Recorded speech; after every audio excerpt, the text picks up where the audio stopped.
Friends, and welcome back. This is another Sly Paladin Minecraft build for my Forbidden City, and I have just finished spending the last couple of hours digging nether brick out of a nether brick fortress, and I'm gonna go put some of it away, but I wanted to just show how much I collected, and it really will not go nearly as far as we would like. You can't tell I'm still not feeling 100%, so my voice is still kind of... But it is what it is. And so that's how that's set up, incidentally, so that the minecarts come out right here, and then I can just push them off onto this rail system, past the airlock, and there we go. So now we've got 3 of them that are all, by and large, full of nether bricks. I also smelt a lot of netherrack in the furnaces there and at the nexus. So overloaded I couldn't even bring my minecart back through, but I've got others. This is the mycelium I was talking about, incidentally. And like I said, you can find that on any of the islands. And these things, you can plant mushrooms in broad daylight on the mycelium, and then if you feed them, they will grow up big and strong like that.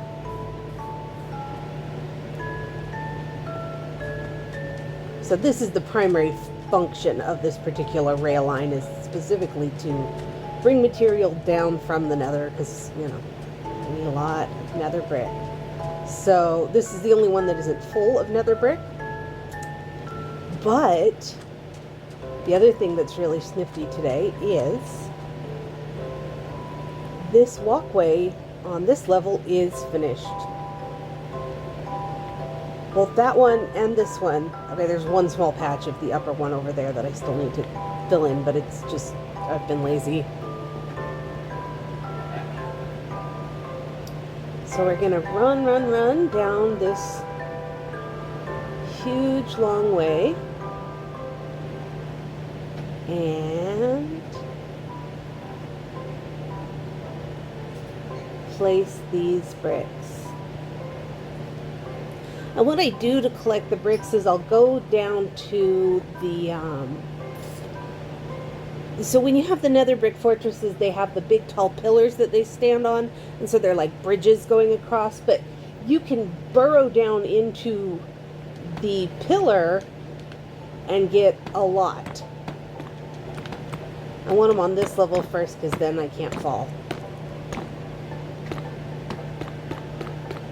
It makes it easier to just run down the whole way. But I'm looking forward to finishing the first level, at least, of the fortress's main wall, which is so much nether brick. I hear a Velita. Random iron golems just spawn out there.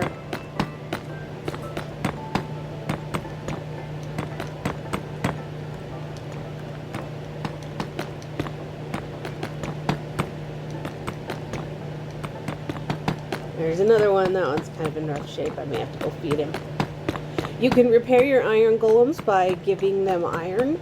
Shocker, right? If they're almost about to break, it takes 3 to get them all the way back up to full health. I don't need those right now. But as you can see, we have a 3-wide walkway all the way around. Eee! And I get really excited about completing anything, so this is like a huge deal for me.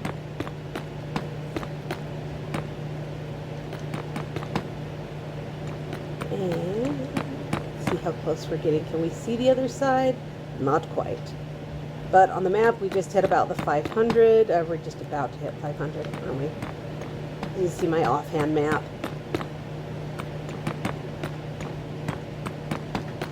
It does sound like bricks, doesn't it? It reminds me of quartzite. So that's a funny thing. When we were in the field, something that they didn't really tell us initially, that we had to figure out on our own, but like some rocks have a smell. And there was one that was a Cretaceous limestone that was made up entirely of basically snail shells. And if you popped it open, it reeked like crude oil. So super easy to tell if you were, in that particular area, because you just pop one open and go, woof, that smells bad. But sometimes you had to pay attention to what you were hearing, because different rocks make different sounds when you walk on them. And so you could almost pick out when you transitioned into quartzite just because it sounded different when you were walking across it. It's kind of crazy. More and more and more and more. That's why I took 3 minecarts in with me, because I really wanted to get enough to actually finish a portion of this. And then, of course, I have to finish the moat going all the way around, but it'll also show how much of the platform has improved once we get out that way.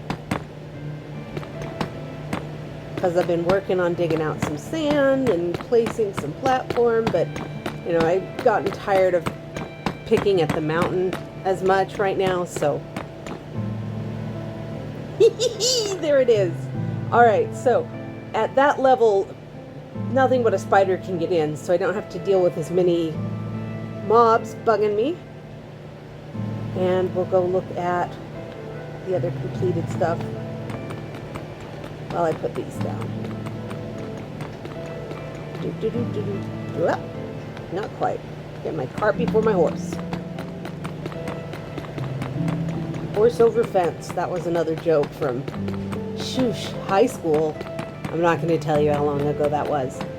But we had a exchange student who was from Germany. So she already spoke German and English, and she was in our French class. And her email address was horse over fence, because the sentence structure is a little bit different in other languages. And so she said, when she was first learning English, she would say, I throw my horse over the fence some hay. Horse over fence. And, more classically in English, we would say, I throw some hay over the fence for my horse. So that's where the cart before horse thing, I think, kind of came from. At least for me. I'm sure it has other roots that I am entirely unaware of. Oh, that's fine. We're almost out to the corner, and kaboom! Oh, there is a little bit of a gap here, isn't there? Oh, it looks so much better now.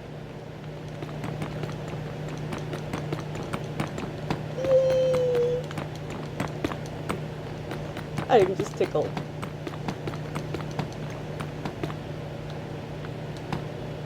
That yellow thing is just my bed space up here for when the sun goes down, because I don't want to deal with the mobs.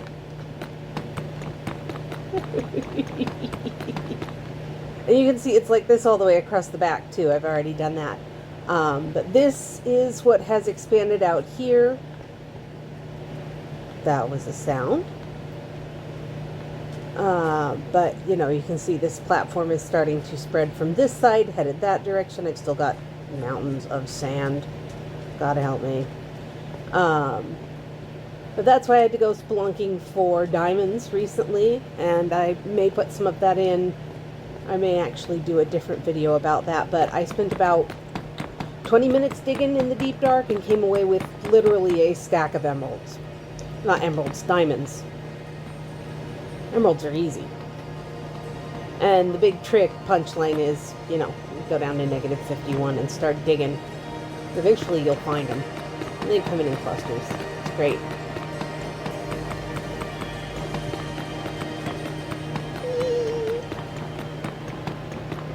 I just love the completeness of this. It tickles the OCD part of my brain. Or actually, I like to call it CDO, because then the letters are in the right order.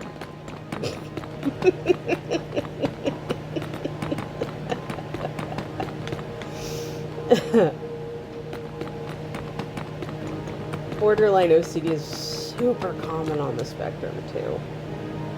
Come on, I hit the B button. There you go. When Little Bird and I play, if you haven't watched the Emerald Tycoon stuff, he'll tell me, right click, and I say, buddy, I'm on the Xbox. There's no right click. because he's playing on a computer with a mouse. Okay. I don't know if you noticed, I have another rail line running, and I'll show that in just a second, but I have a rail line running from this corner coming up to the far one that we just left, so I can transfer more material that way. There it is. Just up there at the top of the screen, it peeks out. And obviously a lot of these rail lines running every which direction won't be there in the end. I'll certainly take most of them out. But for now, they're useful. I decided to do it this way instead of going under the platform.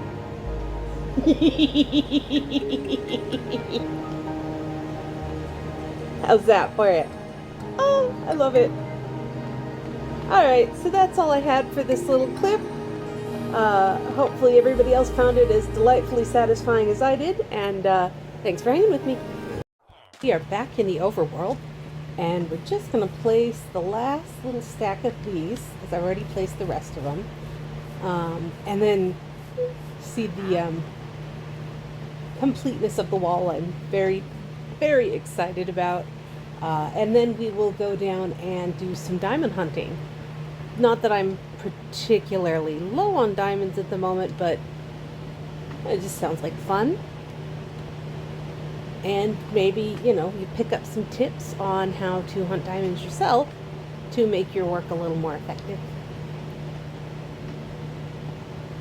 So out we go, and I'm going to drop these mine carts while I'm at it because I don't need them right now. I like to drop them out here at this sort of central point for this side of the plateau, because this is where I keep unloading all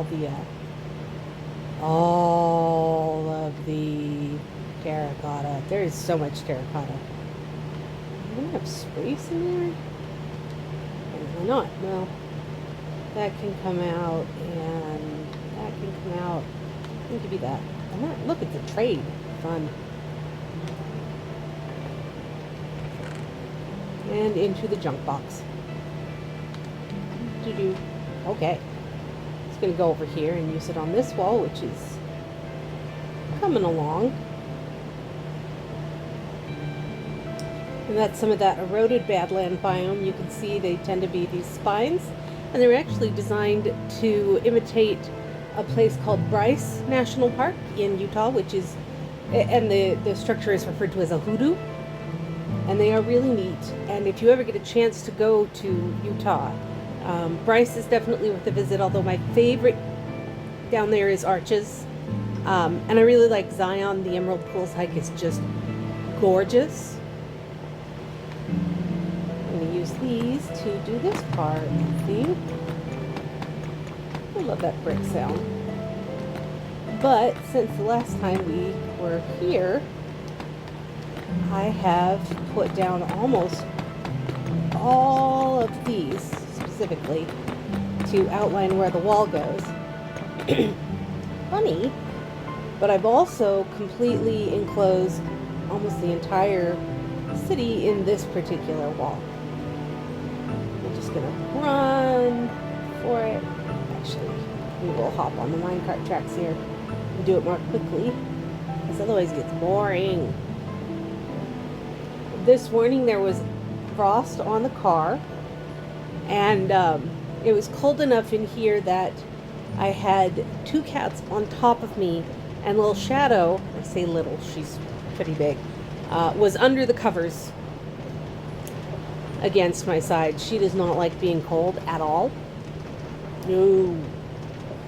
And I am the personal space heater and biscuit making platform, but mostly personal space heater. Shadow likes to do her stomps on her blankie, and she's so funny.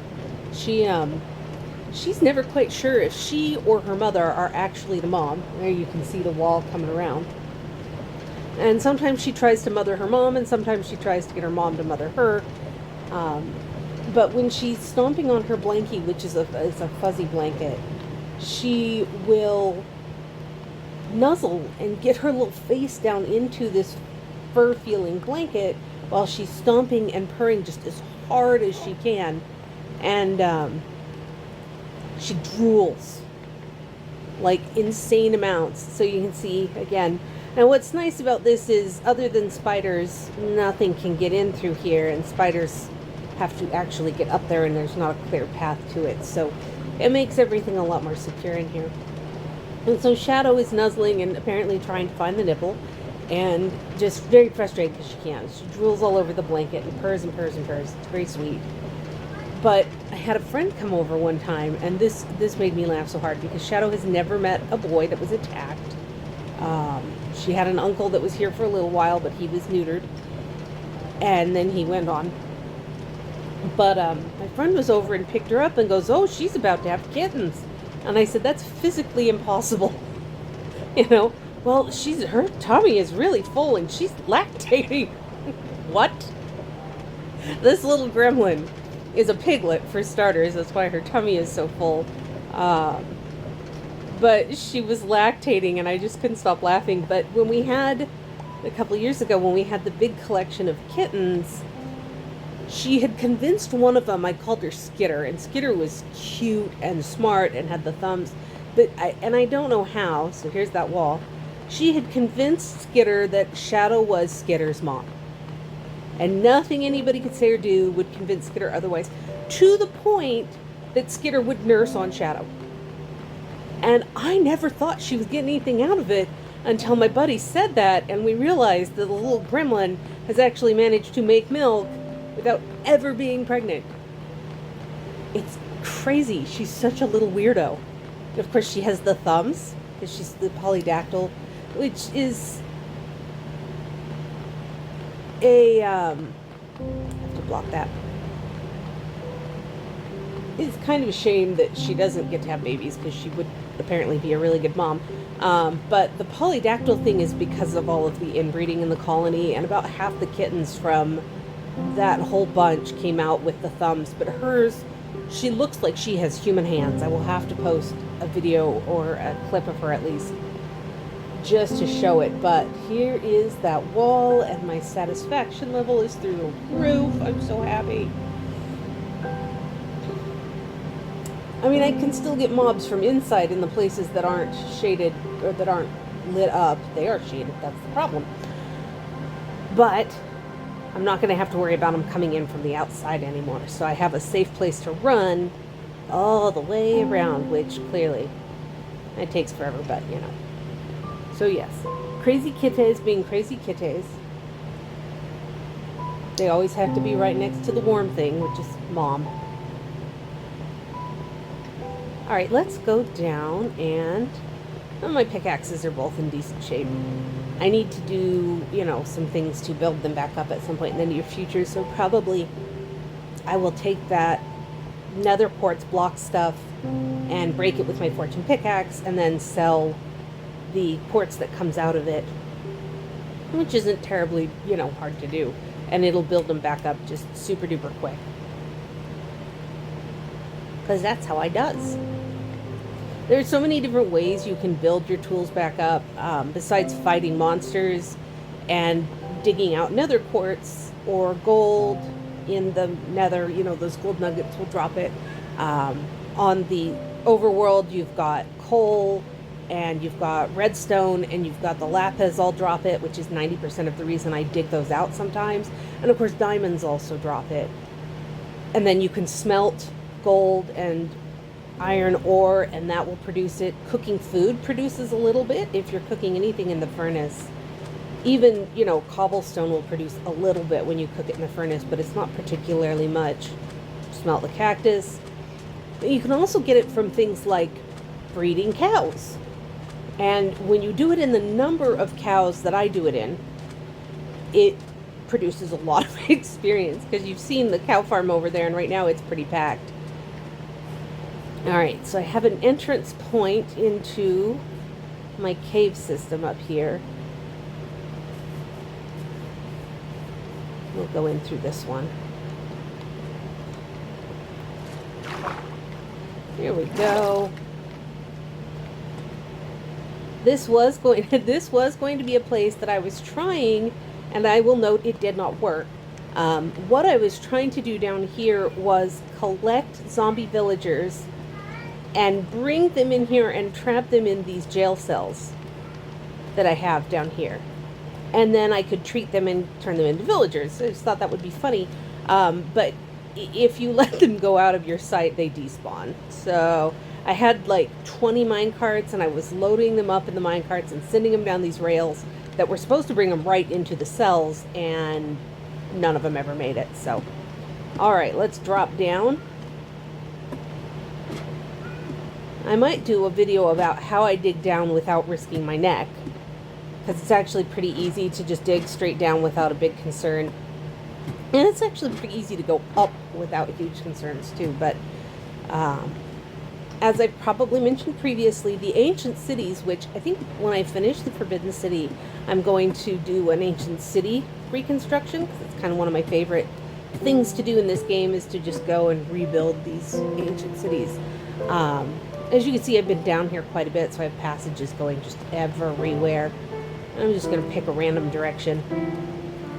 I don't know why I have this down here. I may collect that. But negative 51 is the level that the ancient cities will show up on, and that's a great place to get lots and lots and lots and lots of experience by digging out all the sculk. And there's some pretty nifty books that you can only get there, like Swift Sneak, and other things that show up down there, like the nether crystals that you can use for the recovery compasses. I think this is good. So, because as you see, all these passageways link up pretty much all of my bases in the end, I spend a lot of time just doing this and burrowing through the nether. But at negative 51, and this is kind of funny geology talk again, diamonds are the result of carbon, which is what coal is made out of, subjected to intense heat and pressure deep down under the surface of the earth. And and if you read the little banners that show up when the game is loading, there's one right there, they even say it, that diamonds are more common the deeper you go. Well, I find that negative 51 is a pretty good level to find veins of diamond. And so I will just burrow like this for a little while and produce an absurd amount of diamonds. And if I hadn't had a big old vein right there, I would say dig around just to make sure there wasn't a vein hiding, but that one was nice and linked up. Let's see if we can just trip over another one, eh? But because I spend so much time digging down here just to connect all of my bases, I often have way more diamonds than I know what to do with, which is kind of nice, you know, to have a surplus. But it also allows me to make, you know, the trims for my armor, or to add the netherrack, that sort of thing, because you need a lot of diamonds for that. Yeah, there's some more gravel. It's rude.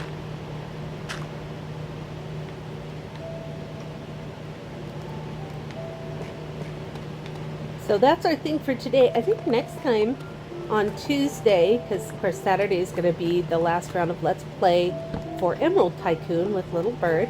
I think next Tuesday we might go down and find an ancient city and talk about how to deal with it and the warden, and how to get rid of the shriekers, so that you can then actually explore and find all the goodies and collect all the there you go, skulk. So like I said, sort of proof of concept right here.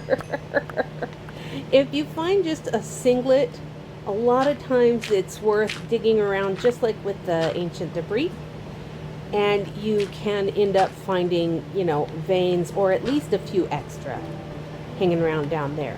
So that's all I've got for today. I'm sort of saving the updates on the mountain until it's a little more advanced.